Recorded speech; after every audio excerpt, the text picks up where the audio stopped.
Everybody, thank you very much for coming out for a close to home closing reception. This is the 11th exhibition in the Incubation Series in our 4th year, which is pretty crazy. The Incubation Series, as you may know, is a collaboration between the History of Art and Fine Arts departments at the University of Pennsylvania, where the art history folks do the curating and the MFAs do the art making. We also have Bryn Mawr, PhD, joining us, which is wonderful and collaborative. We might as well start out by introducing ourselves. I'm Jeff Katzin, one of the co-curators. I'm Emily Leifer, the other co-curator. I'm Aaron Ross, in the show. Glad to have you. I don't know what to say. I'm Xiaoxuan Liu, I'm also in the show. I'm a second-year student. Zach Hill, also one of the artists. All right. We brought these three lovely artists together to think about things that are commonplace, domestic, private, intimate, but also uncanny, unfamiliar, maybe a little bit strange too. You'll find more about the show and about each of the artists in our little yellow booklet out on the table. We really like it, so please grab a copy. Real quick, I guess I should say that Close to Home and the Incubation Series in general are made possible by the various partners at UPenn, the Sachs Program for Arts Innovation, the Department of the History of Art, Department of Fine Arts, Institute of Contemporary Art, and the Penn Design Student Council. And we have to give a really big thank you to High Tide, our hosts for the show, especially Paige, who's been the point person for this whole show, and has been So now we're going to have a short Q&A with each of the artists sort of speaking in turn, and then we'll have a question for everybody all together. I think Emily's going to kick that on. Yeah, I'm going to start this off with a question for Zach, since we just finished with his video. So I understand that a lot of this video and the work in the show came from a residency that you just had this past summer up in Vermont. And I was wondering if you wanted to talk a little bit more about that experience and sort of how it led to some of these pieces. Yeah, totally. So I did Vermont Studio Center. Kieran was there this summer, and that was a really great experience. But yeah, a lot of the work for me was kind of like getting into that environment and sort of responding to it through the character that I just referred to as the creature in the video. Because it's like a small kind of rural town, so a lot of the, and you're there for a month, so I was like, oh, I'm just gonna run around in this costume for a month. But a lot of it was, yeah, kind of creating the creature, and then like none of that video was planned in any way other than like, okay, I'm gonna like run around and maybe dig through the trash. So a lot of it was kind of like performative, and I think that just being in a residency like that's like so focused, you can really get a lot, you can just get a lot done. So like I also made a larger piece that's similar to this, it's fabric, it's not here right now. But yeah, so I was able to just like sort of embody that character or creature for like 6 days and kind of like ran around the town and scared people a lot. I scared my roommate twice really bad. Really upset. You don't want to see that coming down the stairs like in the middle of the day. Yeah, and I was able to shoot in the empty apartment underneath mine, which was like a staff person's apartment that the door was just unlocked, and I kind of got in trouble. But it was great. They thought someone was actually squatting there. So yeah, it was a really good opportunity to really focus on some work and kind of like respond to what I see as this, you know, it's like a very specific type of American landscape, and there's kind of certain politics that are wrapped around that. So kind of just responding to that, yeah. Great. And also just on a more thematic level, I was wondering, how do you see the idea of home, shelter, or domesticity playing a role in the work we just saw and some of the other works in the show? Yeah, I think that I'm typically making work from like a queer-bodied perspective, but I'm kind of thinking about other bodies in the United States specifically. And I think that the idea of shelter like appears a lot in my work. Kind of like creating shelter or trying to find shelter. Kind of more like, it was always like camping before. Now I'm like in a house, you know, it's crazy. But kind of, yeah, like to me the creature in this video is obviously like an outsider. It's like not human, but maybe sort of recognizable in some way, maybe like an insect, or a mouse or a horse. Things I've gotten. But yeah, I think that to me, the creature is like entering this space that it's kind of like coveting and trying to exist in it or sort of conform to it. So I think a lot of the video is kind of like about alienation and assimilation, and obviously like has a relationship to these domestic objects, which sculpturally has been manifesting a lot more for me, kind of this like queering of material, like alterity of domestic things, like things you can recognize, but yeah, are doing something that you just like doesn't make any sense. Yeah, I think that's it. Thank you. All right, now we're going to come over to Aaron Ross.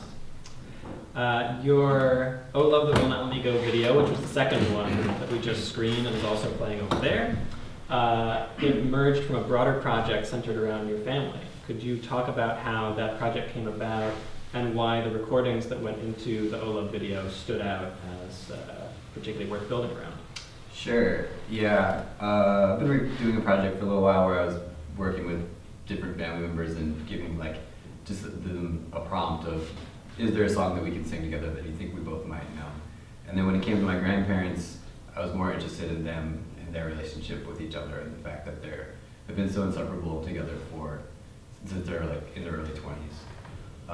And part of their narrative is that my grandpa was a minister for like 35 years and then 5 years ago left the church and decided he didn't really know what he spent his life doing. And so there's a point where the songs that they have in common with one another are these religious songs, and it becomes, there's this weird kind of like tension between the fact that they're so close to them, but they have this really like strange distance at the same time. And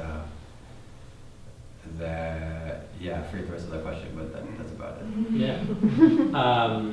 The way that you show your grandparents in that video or other members of your family and close friends in the other video that you screen all comes through voice alone, not through seeing them. And could you talk a little bit more about sort of what those voices tell you?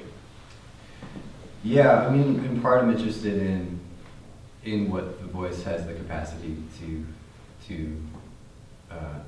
show. And for them, I think their voices are so rich on their own that there's so much in there, I think, that you get just from like when they harmonize, like what that does, and the way that there's like a concept of I forget the term for when like siblings sing together. It's called like blood harmony or something, right? That I think they have some of that quality that there's just like I think it's super uncanny, and it's something that you can't really hear, and it's just like wow, like there's history in those voices and there's history in those songs. And for me, it also is parallel to the relationship that they have with their ideology and the fact that like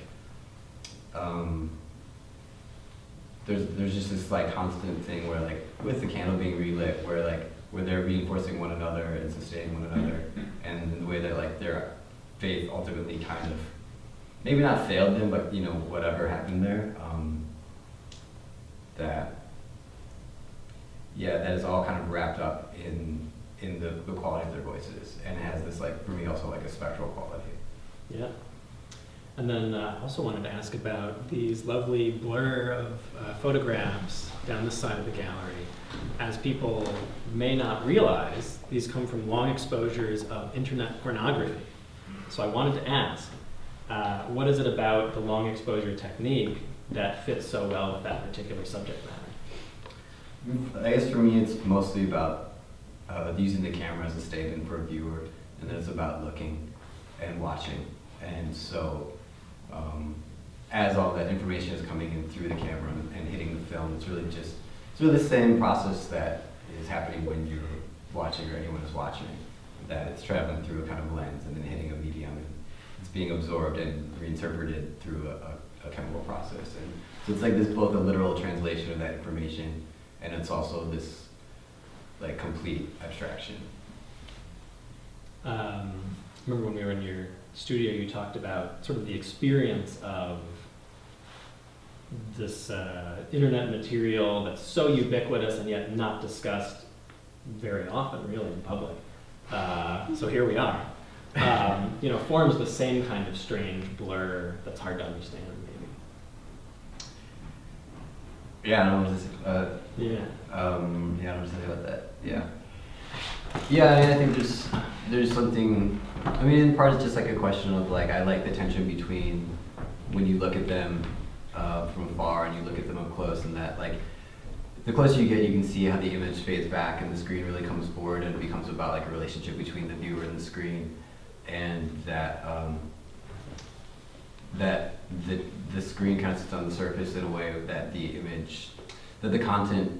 The way that the content disappears, and that you have to kind of then like find those titles and then contextualize the title of the image in a way that you can't really do, but you constantly like I think try. Yeah, we encourage everyone to get up close to these and see that you can pick out little pixels because they were shot on 4x5 film and scanned. Really great prints. Thanks. And now I've got a few questions for you, Xiaoxuan. Everyone, hope has gotten a chance to see the lovely paintings and animation over on the side of the gallery, as well as the wonderful painting right behind us. So about this work, I just sort of wanted to ask you about your approach to abstraction and how you sort of strike that balance in between keeping the form of a lot of these recognizable objects, but also taking them in another direction. So for this body of works, I was very interested in like the relationship between lifeless objects and with like living creators and how they start to merge.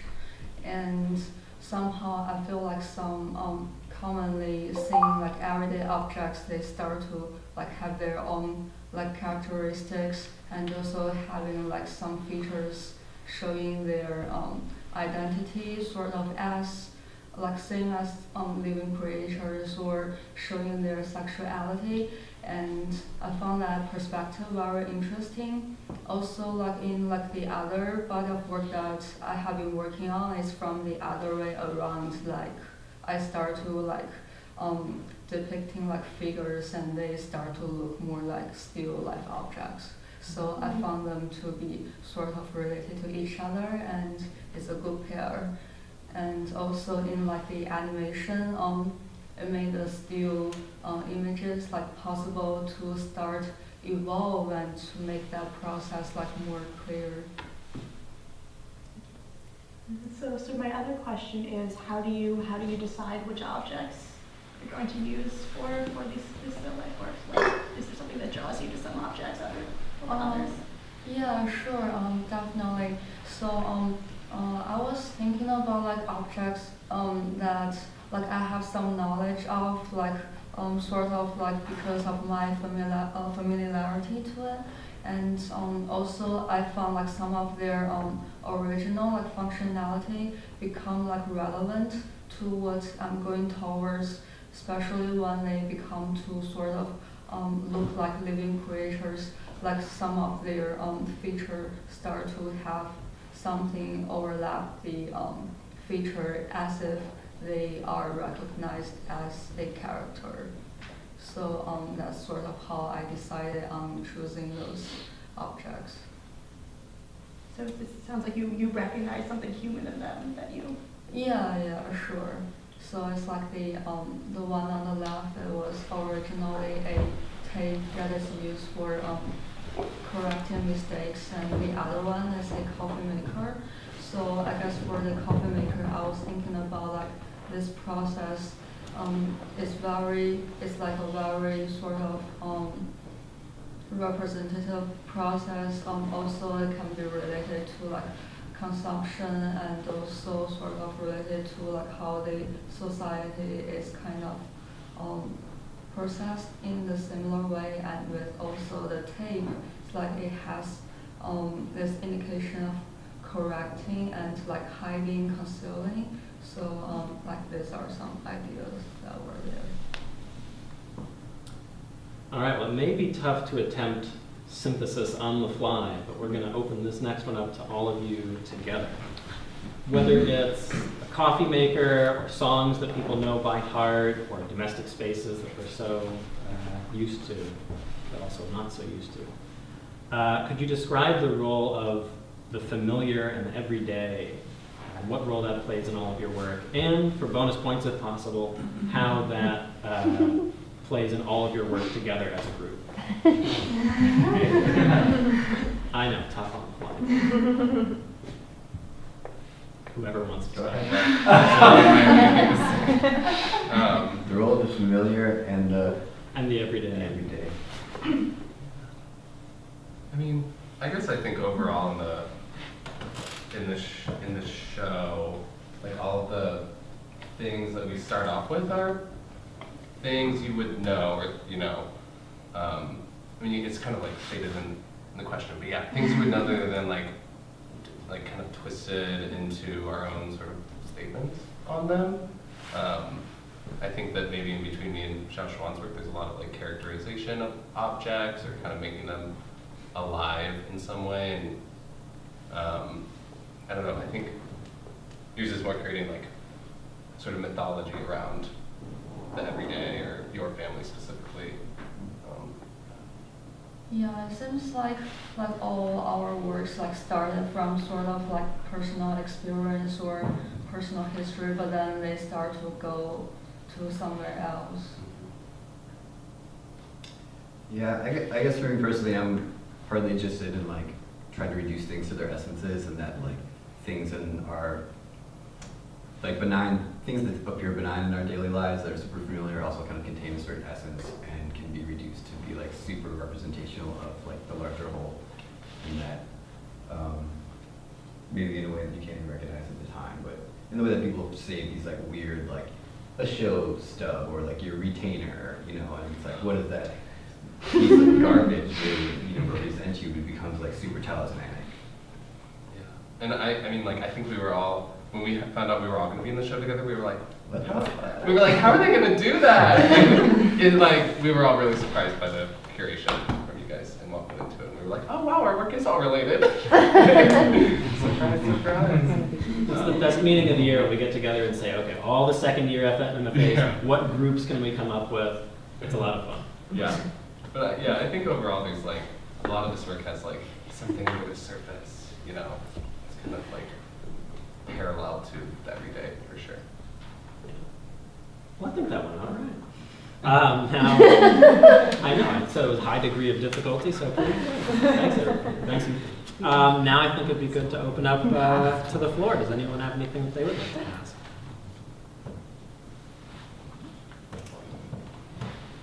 I heard someone ask Zach a question when I was in the Yeah. bathroom. Really? Yeah. I don't know.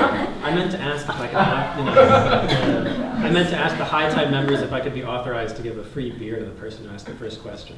Yes. Sound good? Or seltzer if you prefer. I've got 5 questions. Yeah. Well, one question that we heard was about that wonderful synchronization of the sounds upstairs Oh, yeah. with the video. All sort of perfect. There's a creature up there. Another one. I think it's an Abner. So sick. This audio is crazy. I have a question. Yeah. For Aaron and Zach, do you both use sound in your work? Do you conceive of the sound before you shoot your visuals, or does it happen in the editing process, or after you shoot? And how do you integrate the two together? In both of the videos I showed, the sound was made without any kind of destination in mind, and I'm mostly interested in working with sound that is either found or generated through some kind of like through a process that has a kind of uncertain outcome, and then working with whatever that produces, and then sourcing the imagery afterwards, in a way where it was like in that first video. I mean, both of those videos came from a kind of like studio activity, that for me, just wanting to pair the audio with something that I felt like really complicated, or both complicated and amplified the sonic qualities. And then I think in my pieces, So like the music I had done by Dan Foley, who's a local musician, and then the rest of the sound just like happened in the video because nothing was really planned, but it ended up playing like a big role in it. Like one of my favorite parts is when you can like hear the school children off to the side when it's going into the house. And then for me, like the creature in it doesn't have a voice or anything. So when I worked with the composer Dan, we were talking about like the music and it like heightening the emotions of the creature, helping to convey that in some way. Yeah, so that's the sound. I have a question, Aaron. With like the lighting of the candle in the video is like that's often associated with religion as well. And I was wondering if that imagery was tying into your grandparents' story and sort of with the wax, it seems pretty like a painful process with the dripping down, and if that's like you're kind of like reflecting on that history, or if it's more of a personal thing. Yeah, no, I think that's accurate and great. No, good. There's also like a trick thing where like the candle is upside down, Yeah. and then the video is reverted, and so it's like a thing that necessitates that I constantly come back and like and relight that candle and have to like endure both the labor of doing it and the pain of the wax falling onto you. And what was your question? Do I associate with with your grandparents' experience, or like does it also tie it with your own experience? Like also sort of how you were talking about how they, asking them to sing the songs, and like all the songs they know together are these church songs that they left. And so like when you're reigniting that candle and like feeling that, going through that process, it's like a little bit painful, but it's also like kind of beautiful, and maybe that's like the thing for them. But yeah, it was kind of like if you were, because you said you pulled the audio separate, without this video in mind. So did you make the video in mind of the audio, or? Yeah, the video's just in direct response to the audio. Oh, okay. Cool. And yeah, I mean, it is like supposed to represent their experience, and then in some ways my own. Yeah. And in a kind of like future forecast, where it's like I also see it as what do you call it when you try to bring a ghost in, like as a kind of seance, yeah. And that although they're still here now, like they soon will not be, and I'm very aware of that. And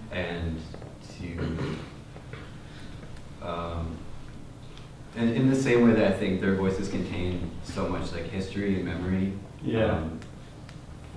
of their experiences, there's also an element in which they trigger those things in me. Yeah.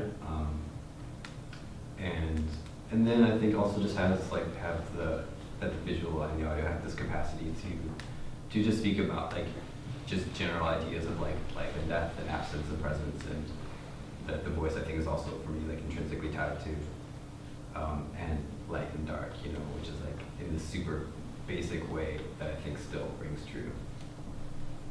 Cool. Yeah, that makes sense. You can ask another follow-up, but that was not sufficient. No, that was great. And which of course is also where the photo came from that is on the adjacent wall.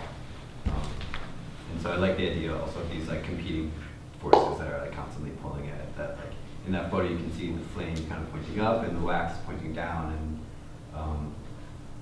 and then at the same time it's like this idea that I'm like my hand is becoming the candle, it's becoming the fuel, and that it's your personal investment that's required to keep it going. Right. And I think that's the thing that exists in these as well, and in that first video, this idea of like yourself as the fuel. Yeah. The sort of endurance of the self.